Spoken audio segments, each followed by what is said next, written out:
Assalamualaikum dan salam sejahtera. Bertemu kembali dalam channel Dr. Muhammad Islam Surgi. Lama sudah kita tak bersiaran, saudara. Ya, maklumlah masing-masing dalam kesibukan. Pada hari ini ada sedikit kelapangan, maka saya bersiaran. Jadi terpanggil untuk saya berbicara pada malam ini ialah tentang isu banjir. Nampaknya di luar sana ramai orang bercakap tentang banjir. Perkara ini mengejutkan.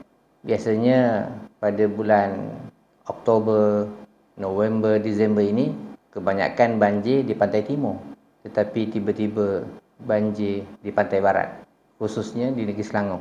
Keadaan ini menimbulkan rasa panik. Kepanikan itu bukan sahaja dalam masyarakat, tetapi juga pihak berkuasa seperti polis, JPAM, bomba, tentera dan sebagainya. Jadi pada malam ini insya-Allah kita ingin bersembang-sembang tentang isu banjir ini. Mungkin ada sesuatu yang menarik yang boleh kita perkatakan. Ada setengah orang mengatakan bahawa banjir ni satu kecuaian manusia, dan ada setengahnya pula yang mengatakan bahawa banjir ini adalah daripada bala daripada Allah SWT. Apabila berlaku musibah seperti ini, ia bolehlah dikategorikan kepada tiga. Yang pertama, akibat daripada kecuaian manusia. Saya melihat dalam komen-komen YouTube apabila mereka mengatakan bahawa pembangunan tanah tinggi khususnya di Selangor ini tidak terkawal. Ini telah menyebabkan aliran sungai menjadi deras, dan ini menyebabkan berlakunya banjir. 10 tahun dulu, 20 tahun dulu, semasa kerajaan yang lama, memang penekanan terhadap pembangunan di tanah tinggi ini kata dalam kawalan, seperti pembinaan rumah, kondominium dan sebagainya, supaya tidak memberi kesan pada perumahan ataupun kampung-kampung ataupun masalah tempat tinggal di kawasan tanah rata ataupun dataran. Jadi sebab itulah pembangunan di tanah tinggi dikawal oleh kerajaan yang lama lah. Tetapi apabila kerajaan bertukar, kita dikhabarkan bahawa penekanan terhadap pembangunan di tanah tinggi ini sudah tidak dipedulikan, sehingga kan lereng-lereng bukit ditarah untuk membina bangunan-bangunan dan sebagainya. Jadi keadaan ini amat bahaya, dan inilah kesannya apabila tanpa disedari berlakunya banjir besar. Dan pada hari ini masyarakat baru mengambil tahu kesan daripada kecuaian mengawal pembangunan di tanah tinggi. Itu yang pertama, iaitu kecuaian manusia. Yang kedua, apabila berlaku sesuatu musibah seperti ini juga dikaitkan juga dengan ujian. Ujian maksudnya ialah Allah Subhanahu Wa Taala ingin melihat manusia sama ada mereka ini mempunyai tingkat kesabaran yang tinggi ataupun tidak. Kerana semua nabi-nabi diuji oleh Allah SWT, dan itulah yang dipanggil sunnatullah, di mana tidaklah kamu dijadikan secara cuma-cuma, tetapi kamu akan diuji untuk melihat tahap keimanan kamu kepada Allah SWT. Justru itu, apa pun yang berlaku sebagai satu ujian untuk melihat sama ada kita sabar, sama ada kita akan menyalahkan takdir, sama ada kita akan menyalahkan pihak kerajaan, ataupun kita saling bermusuhan sesama kita. Di situlah Allah ingin melihat siapakah di antara mereka orang yang sabar. Firman Allah SWT dalam Quran yang berbunyi, innallaha ma'as sabirin. Sesungguhnya Allah bersama dengan orang-orang yang sabar. Itu yang kedua. Yang ketiga, apabila berlaku musibah seperti ini juga, ada yang mengatakan sebagai bala. Bala ialah akibat daripada banyaknya dosa yang manusia lakukan di atas muka bumi ini. Banyaknya pusat-pusat hiburan, pusat-pusat karaoke, pusat-pusat disko, pusat-pusat perjudian dan sebagainya. Dan mungkin ramai di kalangan anak-anak muda yang berpelesiran di waktu malam sampai ke pagi. Apa yang saya katakan ini sebagai general saja, sebagai umum saja. Ya, di mana memang jelas Allah menyebutkan dalam Quran, wa ma asabakum min musibah fabima kasabat aydikum. Apa-apa musibah, bala bencana yang menimpa diri kamu itu adalah berpunca ataupun disebabkan oleh tangan-tangan kamu sendiri. Tangan-tangan kamu sendiri itu bermaksud ialah dosa-dosa yang kita lakukan itulah yang menyebabkan musibah ataupun bencana itu, bala itu menimpa diri kita. Ya, sesuatu perkara yang berlaku ya seperti ini ya boleh dikategorikan dengan 3 sebab. Yang pertama, kecuaian manusia. Yang kedua, ujian untuk melihat keimanan. Dan yang ketiga, sebagai satu hukuman Allah kepada kita di atas kelalaian yang kita lakukan. Saya meneliti komen-komen di FB, di YouTube. Memang kejadian ini agak mengejutkan. Kalau ada pun banjir di Lembah Kelang, sekadar orang kata setinggi lutut lah, lutut ataupun betis saja. Tetapi pada kali ini saya lihat daripada video-video yang mereka hantar di YouTube, lagaknya seperti tsunami, di mana kereta tonggang terbalik, rumah hanyut, jalan rosak, jambatan runtuh. Memang seperti tsunami pada tahun 2004, Disember 2004 yang lalu. Banjir itu setinggi ataupun melebihi ataupun setinggi bumbung, setinggi atap rumah. Ada yang lebih daripada itu sehingga kan rumah-rumah tenggelam. Bila perkara-perkara yang luar dugaan ini ataupun luar jangka ini, kemungkinan pihak berkuasa kita juga panik, ya. Dan ada kemungkinan juga anggota keselamatan kita juga, rumah-rumah mereka juga terlibat ya dalam banjir. Bayangkanlah, andai kata saya seorang anggota polis ataupun saya seorang anggota bomba, saya mendapat panggilan daripada isteri, "Bang, rumah kita tenggelam." Ya, anggota lain pun sama. Bencana ini melibatkan suatu kawasan yang luas, Hulu Langat, Shah Alam, Kajang, dan kawasan yang sangat luas. Dan bukanlah orang kata peringkat komuniti. Ya, jadi apabila sangat luas, sudah tentulah kalau satu balai itu ada 30 anggota, ada kemungkinan ya ke 30 anggota tersebut juga ya rumah-rumah mereka juga terlibat. Pada malam itu juga anggota-anggota tersebut yang mungkin seramai 30 orang di balai tersebut ya mengalami satu situasi yang mencemaskan. Ya, sebab itulah mereka tidak dapat menghulurkan bantuan dengan kadar segera kerana keadaan ini amat mengejutkan dan rasa panik yang begitu tinggi. Dan pada saya, bagi pihak rakyat memang sewajarnya mereka merasa marah. Ya, kalau saya meletakkan diri saya sebagai orang awam, tentulah saya rasa kecewa kerana bantuan lambat tiba. Ya, apabila saya sudah berada di atas bumbung, anak isteri, dalam keadaan kesejukan hujan yang tidak berhenti, rumah sudah dinaiki air, tinggal menunggu rumah pula hanyut, keselamatan kita terancam, sudah tentulah kita telefon bomba tidak angkat, polis tidak angkat, JPAM tidak angkat, tentera tidak datang, tentulah kita marah. Jadi kalau saya berada dalam situasi rakyat, saya rasa memang wajar. Tetapi kalau saya berada di sisi anggota keselamatan yang rata-rata balai polisnya, balai bombanya, balai JPAM-nya dalam kawasan tersebut juga terlibat dengan banjir. Jadi dalam keadaan ini semuanya adalah ujian Allah SWT, bukan saja kepada kita rakyat, tetapi juga ujian kepada anggota keselamatan. Apa yang lebih penting ialah kita saling redha meredai dan kita memaafkan. Dan selepas ini apa yang lebih baik ialah kita bermuhasabah, ya, untuk mencari apakah yang boleh kita perbaiki di masa akan datang. Ya, mungkin dari segi koordinasi, penyelarasan bantuan.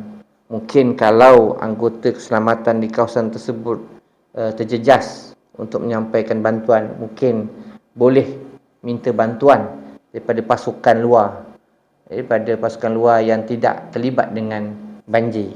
Ya, mungkin boleh digerakkan dari segi anggota daripada Perak ataupun anggota pasukan keselamatan daripada Negeri Sembilan ataupun negeri-negeri lain, ya, yang tidak terlibat boleh digerakkan. Ya, jadi di sinilah mungkin ada sikit kesilapan, kelemahan dalam koordinasi ataupun penyelarasan. Apapun saya melihat, saya mendengar perkara ini sendiri sudah diakui oleh Perdana Menteri di atas kelemahan ini, dan masing-masing belajar daripada kesilapan untuk memperbaikinya di masa depan.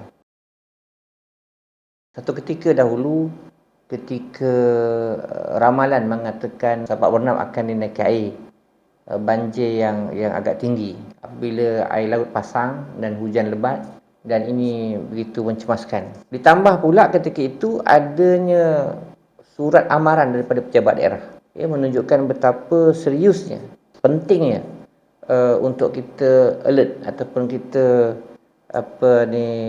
bertindak, ya, terhadap ramalan-ramalan cuaca tersebut.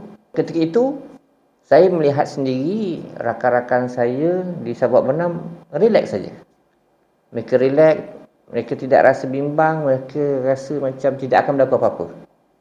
Sedangkan secara personal diri saya sendiri, saya telah membawa semua ahli keluarga saya ke Bukit Fraser, ya, dan mencari tempat yang tinggi, ya, kerana mengenangkan peristiwa tsunami ketika itu.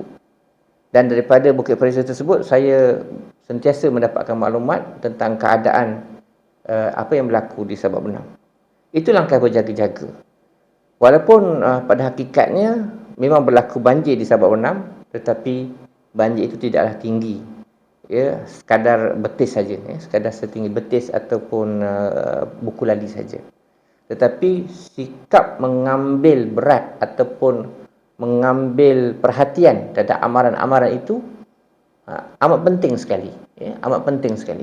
Dalam kes yang berlaku di negeri Selangor kita baru-baru ini, itu juga di Kuantan, Pahang, Temerloh dan sebagainya, ya, banyak tempatlah sebenarnya di semenanjung Malaysia ini, saya difahamkan, sudah dimaklumkan oleh Jabatan Kaji Cuaca, ya, bahawa akan berlaku suatu hujan yang lebat yang akan menyebabkan banjir besar. Ya, ditambah pula ada seorang profesor daripada universiti tempatan yang telah mengeluarkan amaran juga, ya, di peringkat kajian beliau, di peringkat kajian pihak universiti, di mana beliau sendiri telah memberi amaran dan memanggil wartawan, tetapi, ya, pihak wartawan tidak mengambil berat apa yang telah dikatakan profesor ini dan mengabaikan berita ini untuk disebarkan kepada masyarakat. Ini saya melihat sendiri apabila profesor tersebut dipanggil, ya, di dalam sebuah rancangan TV baru-baru ini untuk mengulas kembali tentang amaran beliau sebelum berlakunya banjir. Memang menjadi satu tabiat rakyat kita Malaysia hari ini tidak begitu endah, ya, terhadap ramalan-ramalan kaji cuaca, kepelikan yang berlaku di tepi-tepi pantai. Satu ketika dahulu apabila banyaknya ikan, ya, yang mendarat di pantai, ya, menunjukkan seperti ada sesuatu kepelikan, timun laut macam gitu, yang keluar, ya, yang melompat-lompat, ya, di pantai. Tanda-tanda seperti ini sebenarnya amat membimbangkan, ya, apabila tidak pernah berlaku ikan keluar melompat-lompat di tepi pantai, tiba-tiba mendarat begitu banyak sekali. Keadaan ini seperti menunjukkan akan berlaku sesuatu, seperti mungkin berlaku tsunami, ribut taufan dan sebagainya. Kadang-kadang Allah SWT menghantar makhluk lain untuk memberi info kepada manusia supaya berjaga-jaga. Tetapi manusia pada hari ini melihatnya sebagai satu pesta. Ikan-ikan yang keluar secara tiba-tiba di tepi pantai itu bukannya melihatnya sebagai suatu kepelikan yang perlu dikaji apakah sebab musababnya.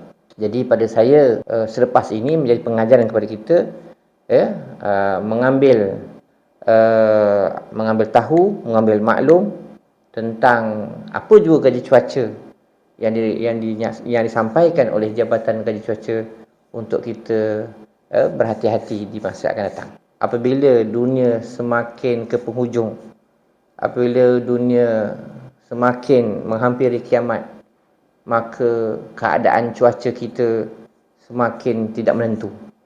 Cuaca kita kadang-kadang panas, kadang-kadang hujan, kadang-kadang setengah tempat berlaku salji.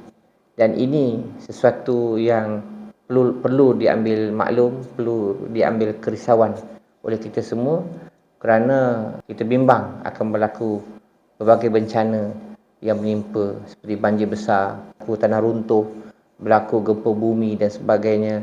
Jadi perkara-perkara fenomena akhir zaman ini, cuaca yang tidak menentu ini perlulah diambil kira oleh semua masyarakat supaya dalam keadaan yang berjaga-jaga dan dalam keadaan yang berhati-hati. Kita sebagai orang Islam, kita diajar untuk sentiasa bersabar dan juga redha bahawa ajal maut itu di tangan Tuhan.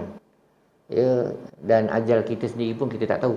Kita meninggal dunia dalam keadaan lemas, mungkin kita meninggal dunia dalam keadaan aksiden, mungkin kita meninggal dunia dalam keadaan sakit, mungkin kita meninggal dunia dalam perut buaya, ataupun mungkin kita meninggal dunia dimakan harimau. Jadi kita tak tahu.